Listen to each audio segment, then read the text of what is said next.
Hello from my third day hiking along the Pekoe Trail. Join me to peek in to the different places that I go along the way.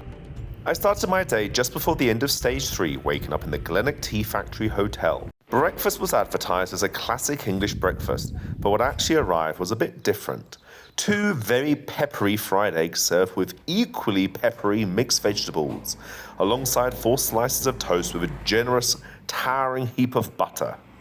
It was certainly a bit strange for a morning meal, but honestly it was exactly the kind of fuel I needed to get me going. After finishing the end of stage 3 of a walk down along the main road into town, I started the actual route for stage 4. It transitioned between a mix of back lanes, footpaths, and passing through a few small towns along the way. Up to this point, I have to say I found this stage to be the worst marked of the entire journey so far, with many places lacking obvious signs or trail markers. The map on the official Pekoe Trail app was incredibly helpful, but the local villagers were the absolute stars of the day. They would spot me going the wrong way before I even realized it myself. I have since learned a crucial tip for anyone hiking this trail. If you hear clapping or some sudden noise, try to find the source of it immediately. It is almost always someone trying to point you in the right direction. Sometimes they're 20 meters up a tree or further away up a hill picking tea leaves. The hand gestures they use might not always be the most obvious, but they will absolutely let you know when you are finally back on the right path. Today was definitely the day when I started getting a little bit more wary around all the different dogs. The general rule that I seemed to find was that dogs in people's houses were yappier and the dogs on the street were generally a bit calmer, but that wasn't always the case.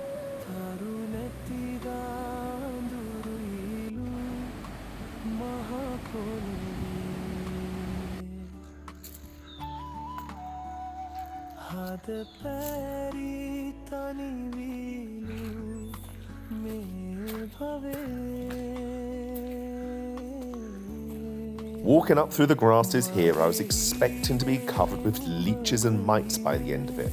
Thankfully, I guess because of the hot weather, I didn't encounter either.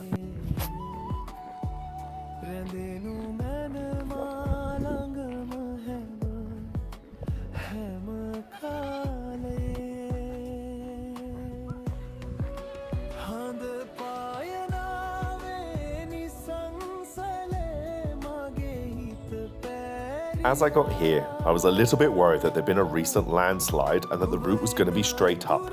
Thankfully, I noticed in the bushes there was another path which brought me here. I did and ah about seeing if the restaurant here was open, but in the end I couldn't be bothered walking the 200 meters.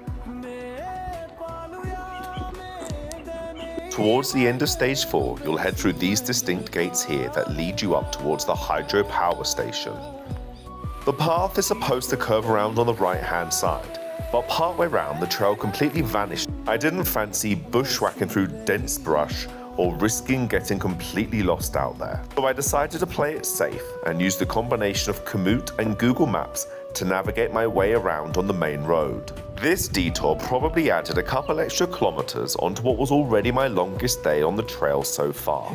By the time I finally rolled into town at the end of stage 4, I was pretty exhausted. I had seen a place called Ceylon Cafe on Google Maps and decided to head straight there for a reward.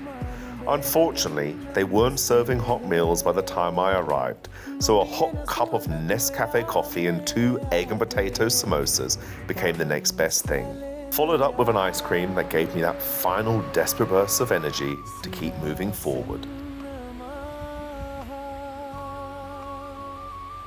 Then came stage 5, which spans about 14 kilometers from Pundaluya to Watagoda.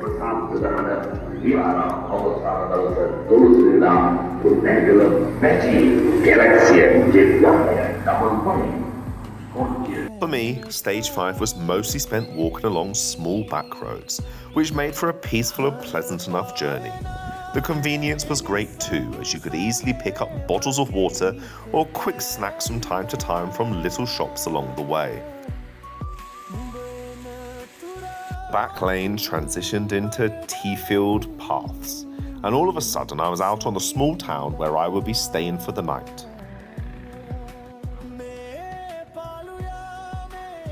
I stopped by the local shop to pick up some extra water and milk for making tea.